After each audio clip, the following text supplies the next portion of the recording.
So in part 2 of our mini tour of Hong Kong's headphone stores, we are going to one of Hong Kong's computer markets.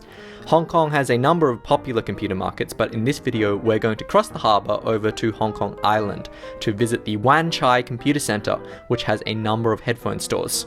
The easiest way to get to Wan Chai is via the MTR, which is the name of Hong Kong's super efficient subway system.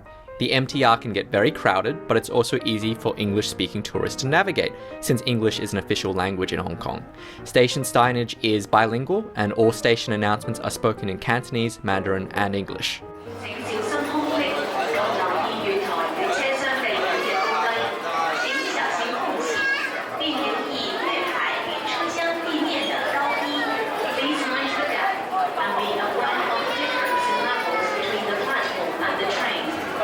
Once you get off at Wan Chai Station, just follow the signs to exit A4. The Wan Chai Computer Centre is marked as one of the popular destinations at the exit. Once you get out on the street, the entrance to the computer centre is right next to the MTR exit. Easy peasy. The Wan Chai Computer Centre is an exciting market that has vendors for all sorts of gadgets, including computer hardware, phone accessories, and photography equipment. You can spend a long time in these markets and it can be a bit hectic navigating the crowds. The headphone stores I'm interested in are on the second floor, and we're making our first stop at the swanky looking Let's Go Audio. Let's Go Audio ranges some pretty shiny gear with a variety of headphones as well as speakers available for demo.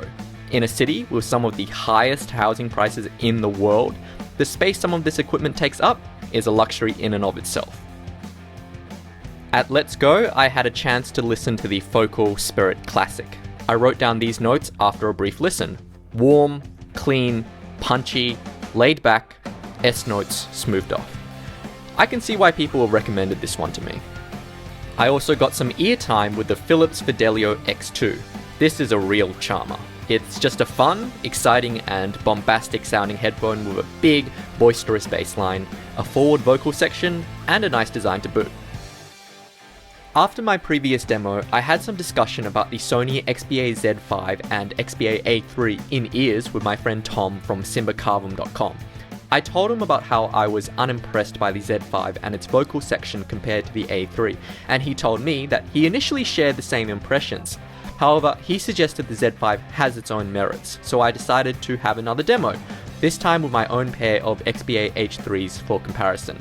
This time, I had a much longer listen, about half an hour. Here's how I would sum up the differences. The XBA-A3 and the XBA-Z5 both sound very similar. The A3 has a slightly more forward treble section, which means that it tends to sound more open and a bit clearer, particularly with vocals. At times though, the treble shimmer can sound a bit more sibilant or artificial. The A3 is closer to the H3 in this regard. The Z5 has more subdued treble, and it sounds darker overall. Both earphones are very bassy, but the Z5 has tighter bass than the A3, with more of a tactile sense of slam. I'm not sure why I thought the bass on the Z5 sounded more bloated the first time I heard it, but it could just be a matter of different listening volumes. I think both earphones sound great, with a unique mix of thunderous bass and fast, detailed, layered treble that works amazingly well with electronic music. I thought both the A3 and the Z5 sound better and isolate more than the H3. Apart from the tighter bass on the Z5, I couldn't really say that the Z5 sounds significantly better than the A3.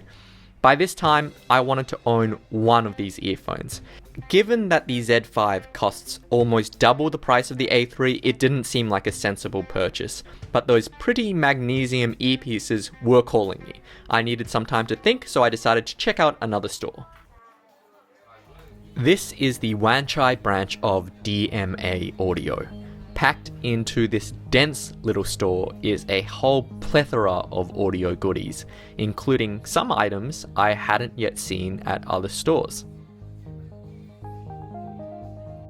I had a listen to the Philips A5 Pro and A1 DJ headphones. Oddly, for a DJ headphone, the A5 sounded quite lean and balanced to my ears, so maybe it's better for mixing. The A1 is very in your face with a mid-forward sound and a small soundstage. I was particularly interested in trying some of the new Hi-Fi Man orthodynamics. The HE400i is a fun sounding ortho, and overall it sounds quite balanced, but it has a merry bass bump and an enthusiastic treble section that can seem a little splashy at times. It seems like tremendously great value.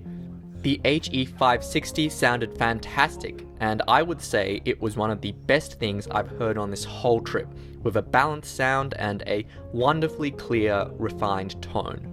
It was unfortunately out of my budget, but I would love to spend more time with this beauty. During all of these demos, I had the XBA Z5 and the XBA A3 gnawing at the back of my mind. I decided to take a break to think, and this might tell you a lot about how I am easily subject to analysis paralysis, but I literally stood in a corner of the market, pacing back and forth, thinking to myself for half an hour. People must have thought that I was insane.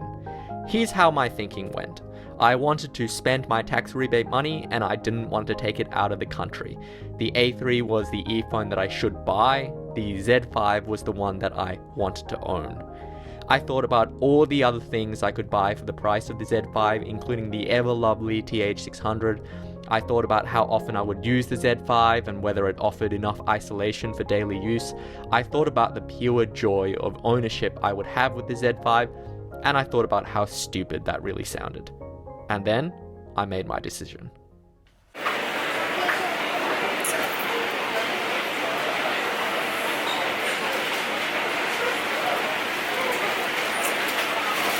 This was not a rational purchase, this was an emotional purchase, and I plan on making a full video or a write-up about the differences between the XBA Z5 and the XBA A3. And let me tell you honestly, the smart money is on the A3, but I guess you have the Hong Kong government and Scheme 6000 to thank for this.